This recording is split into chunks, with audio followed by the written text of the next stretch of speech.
Hey everybody, it's Jason Blaha here. I'm just sitting here drinking my morning coffee, getting ready to start my day. And I thought I would chat with you guys a little bit about why macros matter, but you cannot escape calories in, calories out. Now, I'm going to get in the comments down below, so I'm going to know if anyone watched this video or not. I'm just going to ban the trolls who say, I'm not listening to a fat guy about nutrition. Because here's the point I'm going to make. A guy who's 20% body fat obviously knows how to gain fat, right?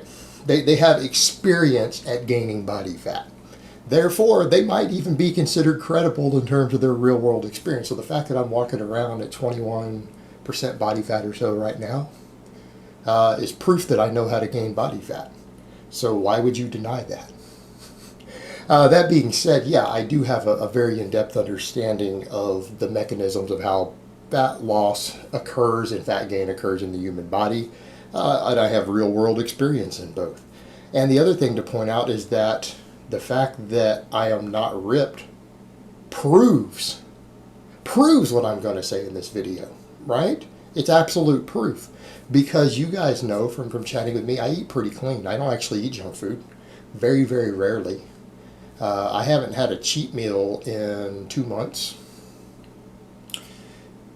I lift pretty hard. I'm going to go out on a limb and say I probably train harder than most of you. There are probably some exceptions, so don't be offended if you're the exception.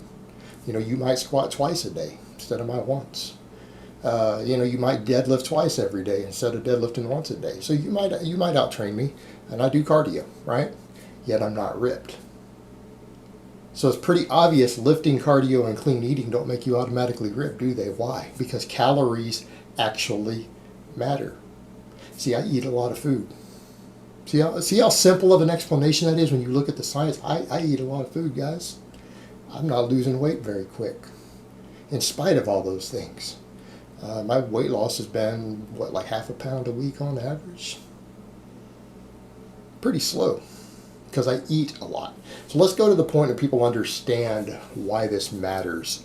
Because there's so much misinformation. It's not based on what the experts know. It's not based on either metabolic ward studies. It's not based on epidemiology. It's stuff that we know from both of those sets of data that a lot of this stuff is incorrect. When people say that calories don't matter or the hormones are more important, no, they don't. The hormones do not matter as much as you think they do. In fact, insulin is not even really your fat storage hormone in humans. That's ketogenic myths. The insulin obesity hypothesis has pretty much been thrown out by the leading experts. Metabolic ward studies show that's not the case. Excessive insulin circulation will make you hungry, right?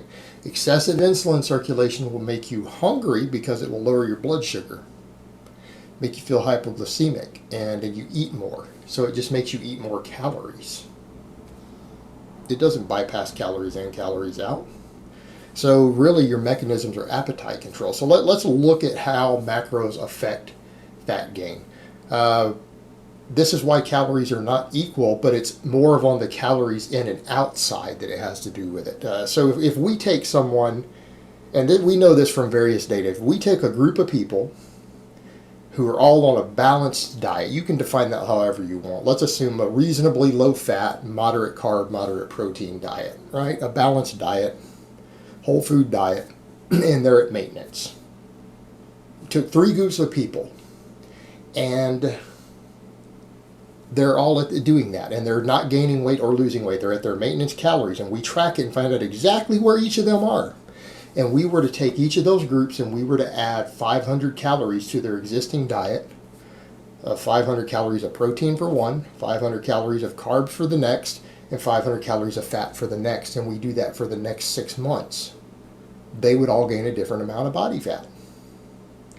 What we know is that people who are already at maintenance, who add a bunch of protein to their diet, even when it's tracked, don't even gain weight. People say, oh, they'll gain a bunch of muscle. No, they don't even, not really, they don't gain weight, guys. They might recomposition just a little bit. This has been done a couple times in studies for protein overfeeding. They don't gain weight. Why? Because protein is very metabolically expensive. In other words, your body can burn protein as a fuel. When you overfeed anything, your body tends to burn that as a fuel source, obviously. But what ends up happening, excess protein gets converted to glucose. That's an expensive process. Protein itself already has a high thermic effect to use for anything. But the conversion to carbohydrates does what? It uses a bunch of energy up.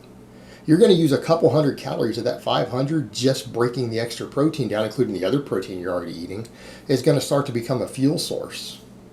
It's going to start becoming a bit of a fuel source. Your body's still going to burn some of the carbs and the fat and stuff you're eating, but it will start to oxidize protein. Well, again, that's a very metabolically expensive process. And ultimately, any excess protein gets converted through a very expensive pathway into glucose.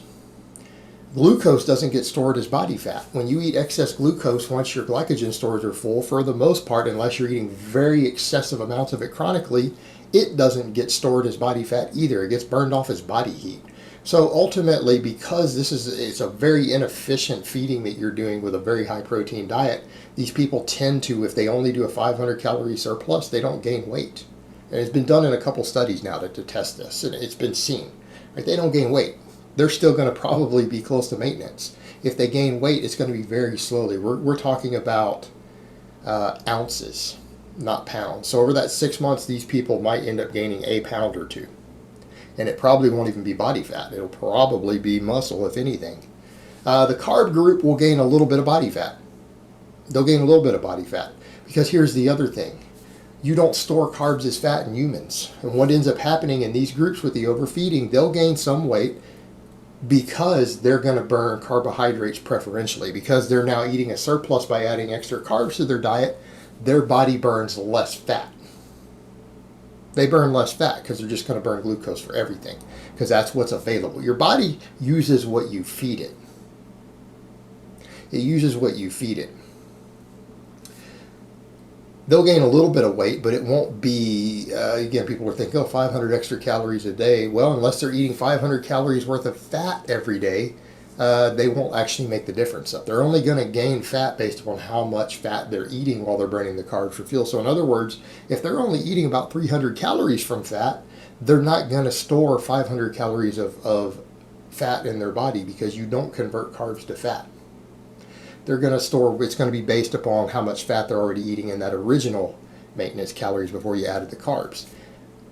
The fat group will probably gain a pound every week. If you just straight up are at maintenance and you add 500 calories of fat every day, you're going to gain about a pound of body fat every week, or close to, up until it starts changing your metabolic rate. In other words, once you've gained a few pounds of fat, you burn a little bit more calories moving around. So your maintenance calories is going to slowly go up a little bit. So obviously they're not going to keep gaining a pound a week for long, but they're going to gain the most body fat by a pretty big margin. That's understood, guys. That's just the way it works. Now, some people will say, okay, so there's a way around this then. If I just don't eat any fat, I could just eat unlimited carbs and protein and I'll never gain any body fat. Depends on your appetite, doesn't it? Because the thing is, yes, you're going to have a much higher thermic effect, but if you're eating large amounts of extra carbs and protein, you're not burning fat for fuel. So that little bit of fat that you're eating, yeah, you are going to store some of it. You will gain body fat. Will it be slower? Yeah, you'll gain it slower than on other types of diets. But, you would have to drop your fat really, really low for this to occur. Now, there have been medical doctors who do run people on just all starch diets almost, and they usually lose body fat. And it's mainly because starchier carbs, for the most part, are relatively filling. They are more satiating than really calorically dense foods high in fat. You don't store it. You don't store it as fat unless you eat a very large surplus. And even then, it's not a large amount. So ultimately, even if people just eat till they're full, who are eating mostly starchy foods, who are active, they're going to not necessarily always gain fat on the days they overeat a little bit, because again, it's going to get burned off as energy. And then they'll have days where they're in a deficit. So those people will tend to slowly lose weight. Now the problem is, of course, not enough protein. If there's not enough protein in there, you're not going to gain muscle, and you may even lose muscle as well. So it's not necessarily ideal for body composition, but it works great for fat loss. And then as far as the fats go, again, if you're just eating a high-fat diet, you're going to gain body fat. The reason ketogenic diets work is because they suppress appetite. It's not the fat, because fat has a low satiety, guys. Fat doesn't fill you up very well. It's very calorically dense. It's very easy to overeat fat. Very easy to overeat fat. A lot of people on a ketogenic diet, you actually lose less body fat per calorie you eat on that sort of diet. But what ends up happening is what? Number one, ketones can cause a mild nausea that can suppress appetite. Okay, so ketosis itself can help control caloric intake. Number two, you don't have any food variety. You guys notice a lot of people who are all these long-term keto dieters are still carrying 50 pounds of extra body fat. Do you know why?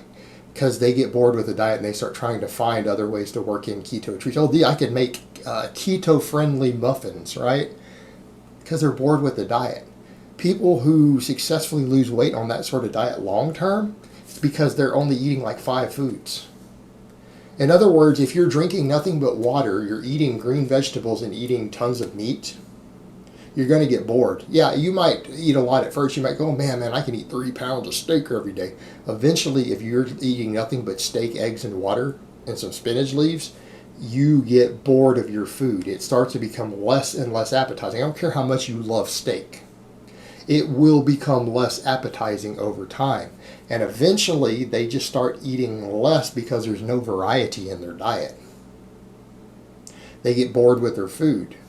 Combined with a mild nausea that's slightly appetite suppressing, they tend to just eat less over time. But when you remove those, if you eat a varied diet that's high in fat, doesn't put you in ketosis to suppress your appetite, you're going to gain body fat. Most people will, simply because it's easy to overeat the calories. And fat is what you store. So you're overeating calories of the type that your body can just store directly. The others, when you overeat carbs, it's a secondary effect because you just start burning carbs for fuel and you store the extra fat that you eat. In this case, if you're just eating high fat, your body's going to burn a ton of fat and it's still just going to store any of the extra that you eat because it's going to burn what you feed it for fuel, right? That's what your body does. If you eat a lot of protein, body's going to burn protein for fuel. If you eat a lot of carbs, it's going to burn carbs for fuel. Eat a lot of fat, it's going to burn fat for fuel. But after it's done burning whatever it needs, it's going to find whatever fat is left in your diet. Doesn't matter where that original came from, it's going to burn what you feed it. It'll find whatever fat is left in the surplus, and that's what it's going to store. And it sounds like a simplistic model. It's a little more nuanced and complex than that, but that is how it works. That is how it works. Now, incidentally, because of that, this is why different diets work for different people for bulking. It comes down to individual appetites. You take someone like me, I have an insane appetite. I can bulk on a really, really low-fat diet because I have no trouble slamming down tons of carbs. A lot of people who don't have as excessive of an appetite, because all these starchy carbs and protein are very filling, because they have a high thermic effect, those people struggle to gain weight. When they want to gain weight for bulking, for gaining muscle and stuff, they'll struggle with it, especially if they're physically active and working out. So those are the people who need to add fat to their diet. In fact, there are people whose appetites are so low that when they're getting really active cutting, they have to add fat to their diet just so that they can eat enough food to not lose weight too quickly. Because if you lose weight too quickly, you start shedding muscle mass. And for body composition and even health purposes, that's not ideal. That's not your ideal goal. So this is why macronutrients matter for different individuals. It's purely appetite based. In other words, finding what works for you so that you can eat the target number of calories towards your specific current goals based around your individual appetite. That's actually why macros matter for the most part. Again, other than the protein end as far as gaining muscle, sparing muscle, things like that. But ultimately, you can't get around calories in, calories out. If you overeat, you will store extra dietary fat, right? Whatever fat you're eating, if it's at least equal to your calorie surplus, you're going to store it.